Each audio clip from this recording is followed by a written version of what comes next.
우리에게 주신 말씀 에스라 7장 24절에서 26절의 말씀입니다.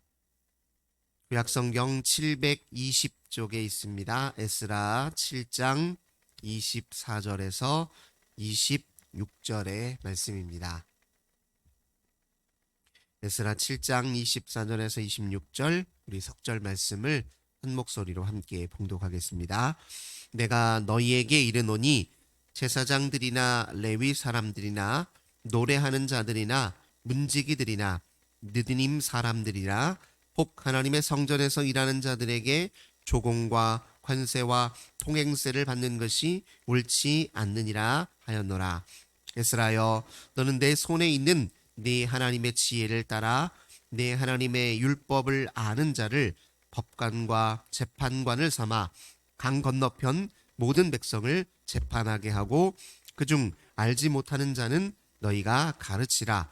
무릇 네 하나님의 명령과 왕의 명령을 준행하지 아니하는 자는 속히 그 죄를 정하여 혹 죽이거나 귀양 보내거나 가산을 몰수하거나 옥에 가둘지니라 하였더라. 아멘.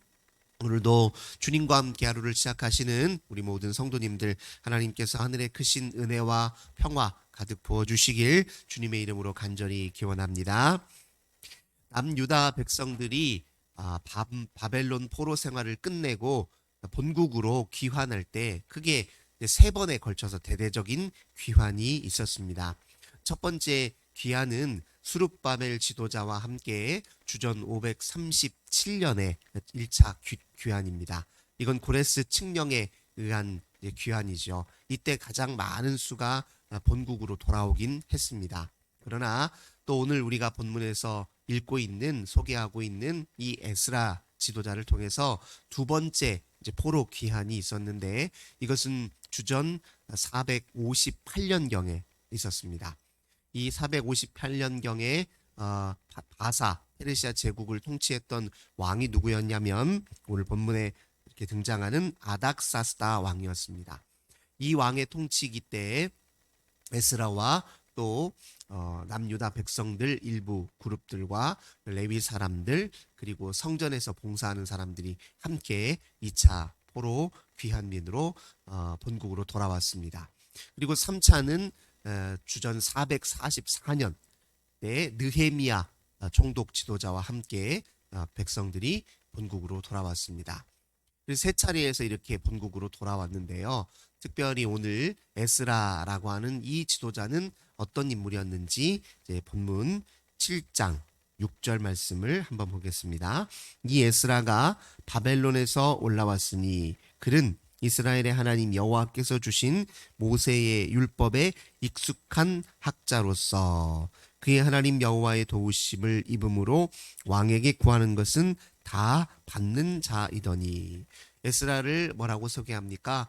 율법에 익숙한 학자다. 동시에 그는 이제 제사장이었습니다. 그리고 그는 하나님의 도우심을 힘입어서 아닥사스다 왕의 총애를 받는 인물이었습니다. 그가 하나님 앞에 쓰임받는 사람으로서 이제 백성들과 함께 본국으로 돌아오는데요. 그에게 주어진 중요한 역할이 무엇이었느냐? 10절 말씀 보겠습니다. 7장 10절입니다. 에스라가 여호와의 율법을 연구하여 준행하며 율례와 규례를 이스라엘에게 가르치기로 결심하였더라. 이렇게 표현하고 있습니다. 벌써 1차 포로민들이 본국에 돌아온 지 거진 80여 년 세월이 흘렀습니다. 근데 그 오랜 세월 동안 성전은 주전 515년에 완공되긴 하였으나 본국에 있었던 여러 남유다 백성들이 하나님의 율법에 근거해서 신앙생활을 잘하고만 있었던 것은 아니었던 것 같습니다.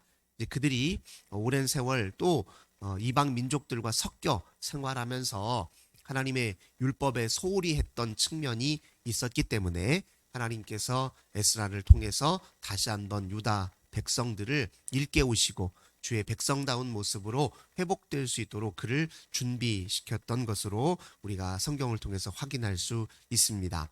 무엇보다도 주의 말씀에 근거해서 자기 생활을 되돌아보고 공동체의 모든 생활을 구석구석 되돌아보게 하기 위해서 에스라를 하나님의 선한 도구로 사용하신 것이지요. 그때 하나님께서 그를 여러 차원에서 도우셨습니다. 사실 바사 페르시아 대제국의 왕은 그가 여호와 하나님 신앙을 가져야 될 이유는 없는 사람이었습니다. 바사도 바사 나름의 자기의 신앙이 따로 있었고요. 자기 전통 문화가 따로 있었습니다. 종교 문화가 달랐어요. 하지만 그가 웬일인지 에스라와 유다 백성들을 보내는 과정을 이렇게 살펴보면 일반적 상식으로는 이해하기 어려운 그런 큰 대대적인 은혜를 에스라와 그리고 유다 백성들에게 베푼 것을 확인할 수 있게 됩니다. 그 모든 것 이면에 하나님의 선하신 도우심이 있었다고밖에 이제 고백할 수 없습니다. 예를 들면 이 에스라와 유다 백성들을 돌아가게 할 때 아닥다스다 왕이 이제 조서를 내리는데 그 내용을 좀 살펴보도록 하겠습니다. 7장 12절 13절을 보겠습니다. 모든 왕의 왕 아닥사스다는 대제국의 왕이었기 때문에 왕의 왕이다 이렇게 표현하고 있습니다. 하늘의 하나님의 율법의 완전한 학자 겸 제사장 에스라에게 조서를 내리노니, 그에게 이렇게 조서를 통해서 명을 내렸습니다. 그 내용이 무엇이냐? 우리나라에 있는 이스라엘 백성들과 그들 제사장들과 레위 사람들 중에 예루살렘으로 올라갈 뜻이 있는 자는 누구든지 너와 함께 갈지어다. 이렇게 얘기해요. 아주 본인이 더 적극적으로 유다 백성들이 에스라와 함께 본국으로 돌아갈 수 있도록 도와줍니다.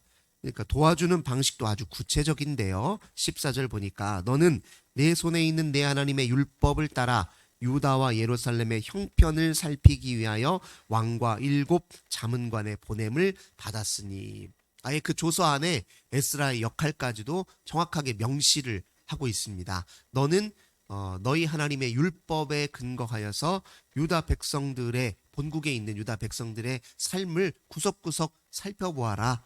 그 율법에 근거하여 생활하고 있는지 그들의 삶의 방식은 어떠한지 살펴라. 조서에 이렇게 구체적으로 자기가 명시를 하고 있습니다. 뿐만 아니라 15절 보니까 하나님께 성심으로 드리는 은금도 두둑히 챙겨줍니다. 이동하는 동안에 사용해야 될 여행 경비도 들어갈 것이고요. 그리고 거기에서 이런저런 개혁 작업과 그리고 유다 백성들 전체를 살피기 위해서 필요한 비용도 지금 아닥사스다 왕이 다 제공하는 거예요. 뿐만 아니라 16절 하반절 보니까 성전을 위하여 기쁘게 드릴 예물도 그에게 가져가라 이렇게 명합니다. 그리고 물품을 신속히 사서 17절 예루살렘 내 하나님의 성전 제단 위에 드리고, 18절 은금은 너와 너의 형제가 좋게 여기는 일에 너희 하나님의 뜻을 따라 쓸지라 이렇게 얘기합니다. 이렇게 아닥사스다 왕이 오히려 더 적극적으로 에스라와 유다 백성들의 역할과 그리고 그들의 역할을 감당할 만한 그런 두둑한 물질적 자산까지도 그에게 챙겨주고 있는 것을 확인할 수 있습니다. 이게 어떻게 가능한 일이냐고요. 큰 제국, 바사라는 큰 제국의 왕인데 왕 중에 왕이라 불리고 그렇게 칭함받는 이가 유다와 그리고 에스라에게 베푼 이 호의가 과연 어디에서 기원했겠냐고요. 이 이면에는 다 하나님의 선하신 손이 역사하고 있다. 그렇게 우리가 이해할 수 있을 것입니다. 오늘 우리가 읽었던 이 본문에서도 분명히 다시 한번 아닥사스다 왕이 언급하고 있습니다. 24절 보니까 너와 제사장과 레위 사람들, 노래하는 자들, 문지기들 그들이 이동하는 중간에 조공도 바칠 필요 없고 관세도 바칠 필요가 없고 심지어 통행세도 바칠 필요가 없다. 이렇게까지 호의를 베풀고 있습니다. 그러면서 다시 한번 그에게 명하는 사명이 있었는데 그것이 무엇이냐면 하나님의 지혜를 따라 일할 만한 재판관, 법관을 잘 세워라. 그리고 유다 백성들을 잘 가르쳐라. 이렇게 다시 한번 이야기하고 있습니다. 심지어 26절 보면요. 그 율법을 따라 행하지 않는 이들은 심판하고 그리고 거기에 적절하게 형벌도 내려라. 이렇게까지도 이야기를 하고 있습니다.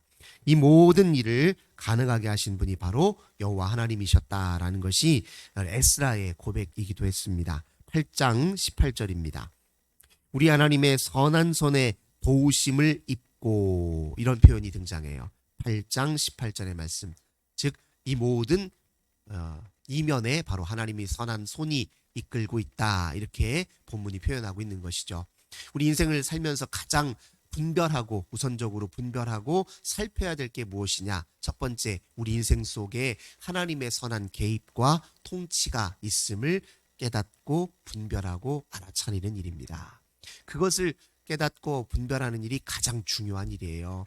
내 인생이 잘 되는 대로 하나님께서 개입하고 계신고, 때로 어려움을 겪으면 어려움을 겪는 대로 또 그 속에서도 하나님이 일하고 계신다는 것을 우리가 인정할 필요가 있어요. 우리의 기대와 예측을 벗어난 영역에서 하나님이 일하고 계십니다. 내 뜻대로 또 내 마음대로 잘 되지 않는다고 해서 하나님이 역사하지 않는다. 이제 그렇게 판단한 것은 인생의 주인을 자기로 삼는 것과 똑같은 일입니다. 우리가 인생이 잘 되든 못 되든 어려움을 겪든 또 일이 술술 잘 풀리든 그 이면에 일하시는 하나님의 선한 손길을 알아차리고 그걸 살피어 알 줄 아는 사람이 바로 하나님과 동행하는 신앙생활을 하고 있는 사람이다. 그렇게 인정할 수 있을 것입니다. 두 번째로, 그러면 내가 하나님 앞에 어떻게 일해야 되고 어떤 자세로 주 앞에 서야 되는지 나 자신을 살피는 일이 또 두 번째로 중요합니다. 에스라는 그 역할을 또 잘 감당했던 인물이에요. 21절, 8장 21절 말씀 보겠습니다. 그때에 내가 아하와 강가에서 금식을 선포하고, 에스라는 내가 하나님 앞에 어떻게 존재하고 어떻게 행해야 되는지를 살폈습니다. 그래서 아하와 강가는 이제 예루살렘으로 돌아가기 위한 그 준비 과정에서 사람들을 다 소집하고 그리고 정비하는 과정을 이 아하와 강에서 했던 것인데요. 그때 금식을 선포했습니다. 이제 본국으로 돌아갈 때 우리도 먼저 준비해야 됩니다. 우리도 하나님 앞에 정결한 모습으로 주의 백성다운 모습으로 다시금 우리 자신을 살피고 하나님 앞에 금식하며 준비해야 됩니다. 그렇게 선포합니다. 그리고 그 다음 구절 보시면 우리 하나님 앞에서 스스로 겸비하여, 이건 겸손히 주 앞에 엎드렸다는 것을 뜻합니다. 나는 주 앞에 복종하고 순종하는 것이 곧 내가 살 길임을 인정합니다. 주님이 내 인생의 주인이시오, 내 모든 삶의 통치자시오, 또 우리 민족의 왕이심을 저희가 진정으로 인정하오니 주 앞에 겸손히 엎드립니다. 이게 이제 겸비하다라는 말은 뜻이죠. 그리고 우리와 우리 어린아이와 우리 모든 소유를 위하여 평탄한 길을 그에게 간구하였다. 그 다음에 기도하였다는 것입니다. 내가 아무리 열심을 내고 좋은 지략이 있고 그리고 그 먼 곳 거의 1500km 이상을 이동해야 돼요. 시간으로만 얼마나 걸렸냐? 넉 달이 걸려서 본국으로 돌아갑니다. 1500km가 넘는 그 시간, 옛날에는 비행기도 없잖아요. 기차도 없잖아요. 그러니까 그 긴 시간, 넉 달 동안 많은 무들이 함께 이동합니다. 얼마나 많은 위협이 곳곳에 있겠냐고요. 그 중에 그 가던 길 위에 도둑은 없겠습니까? 소위 말하는 산적대는 없겠냐고요. 있지 않습니까? 그리고 여러 광범위한 지역을 지나고 있기 때문에요. 바사는 여러 나라들을 동시에 통치하고 있었잖아요. 그러니까 그 민족들 중에서는요, 바사의 손에 제대로 잡히지 않는 사람들이 있습니다. 그들에게서 많은 위협도 있을 수 있잖아요. 그러니 하나님이 모든 걸음을 동행하시고 지키시지 않으면 본국으로 돌아가는 일은 애초에 불가능한 일이었습니다. 그래서 지금 평탄한 길을 하나님께 간구하고 있는 것이죠. 아무리 주님이 도우신다 그렇게 믿지만요, 도와달라고 구체적으로 기도하는 게 꼭 필요합니다. 일용할 양식 구하는 거 뭐 어려워요? 어려운 일 아니잖아요. 하지만 일용할 양식을 위하여 구하라라고 예수님이 명하셨습니다. 왜 그렇습니까? 그렇게 구해야 주어진 모든 것이 주님이 내게 주신 것임을 제대로 알고 또 감사할 수 있기 때문에 그래요. 주님께 구하여 받아야 이게 주님이 주신 것을 알게 되잖아요. 그래야 주님께 감사하고 찬송합니다. 구하지 않으면 이게 하나님이 주신 것임을 제대로 몰라요. 내가 잘해서 그리고 내가 능력이 있어서 내가 받을 만해서 받는 것이다, 이렇게 착각하기 쉽습니다. 그래서 일용할 양식조차도 구해야 되는 것입니다. 그래서 구하고 간구하면 하나님이 도우셨다라는 걸 더 선명하게 깨달아 알 수 있게 되는 것이죠. 그렇게 구했을 뿐만 아니라 22절에 하나님을 향해서 이렇게 고백합니다. 이는 우리가 왕에게 아뢰기를 우리 하나님의 손은 자기를 찾는 모든 자에게 선을 베푸시고 자기를 배반하는 모든 자에게는 권능과 진노를 내리신다 하였으므로 길에서 적군을 막고 우리를 도울 보병과 마병을 왕에게 구하기를 부끄러워 하였음이라. 그러므로 우리가 이를 위하여 금식하며 우리 하나님께 간구하였더니 그의 응답하심을 입었느니라. 이게 무슨 말입니까? 아닥사스다 왕의 도움을 받지만 이건 그의 도움이 아니라 하나님의 도우심을 내가 굳게 믿습니다. 그리고 주님은 우리에게 선을 베푸시기를 원하시는 분이다. 우리가 주님을 의지하고 주님께 간구하고 주 앞에 엎드리면 주님은 우리에게 선을 베푸시기를 원하시는 분이다. 내가 이렇게 굳게 믿습니다. 모든 백성들도 함께 그 고백의 기초 위에서 그 먼 길 이제 우리 첫 발을 뗍시다. 지금 이렇게 함께 가는 사람들을 독려하고 있었던 것입니다. 그랬더니 하나님이 응하셨다 이렇게 표현하고 있습니다. 그래서 그 긴 세월 넉 달 동안의 이동 기간 동안에 하나님께서 대적들을 다 막으셨습니다. 실제로 31절 8장 31절 보겠습니다. 첫째 달 12일에 우리가 아하와 강을 떠나 예루살렘으로 갈새 우리 하나님의 손이 우리를 도우사 대적과 길에 매복한 자의 손에서 건지신지라 이렇게 표현해요. 정말 그렇게 기도하였더니 정말 곳곳에 숨어 있었던 매복하고 있었던 대적자들 그 무리들에게 은금도 있었잖아요. 갖가지 예물들이 있었습니다. 성전에 필요한 여러 집기들이 있었다고요. 성물들이 있었습니다. 그 얼마나 도둑들이 보기에 자기 눈에 쏙 들어오는 진귀한 예물들이 가득 있었잖아요. 그러니까 그것을 호시탐탐 노리는 사람들이 있었을 텐데 그 모든 대적들을 다 하나님이 막으셨다는 것을 에스라가 직접 경험했다라고 고백하고 있습니다. 그렇게 하나님의 선한 손길과 도움을 경험하고 살피고 또 자기 자신을 살필 줄 아는 에스라가 본국에 돌아와서 유다 백성들을 율법으로 가르칠 수 있었고 그리고 그곳에서의 모든 생활의 가장 근원적인 문제가 무엇인지를 또 잘 분별할 수 있었던 것입니다. 우리가 뒤이어서 나중에 살펴보겠지만 에스라가 유다 본국에 돌아가서 했던 그 종교 개혁을 살피면요. 종교 개혁의 과정을 이렇게 되돌아보면 그가 얼마나 하나님의 율법에 밝은 사람이었는지 그리고 유다 백성들이 어떤 영적 문제를 안고 있었는지를 정확하게 꿰뚫어 알고 있다는 것을 확인할 수 있습니다. 이 힘이 어디에서 오냐고요?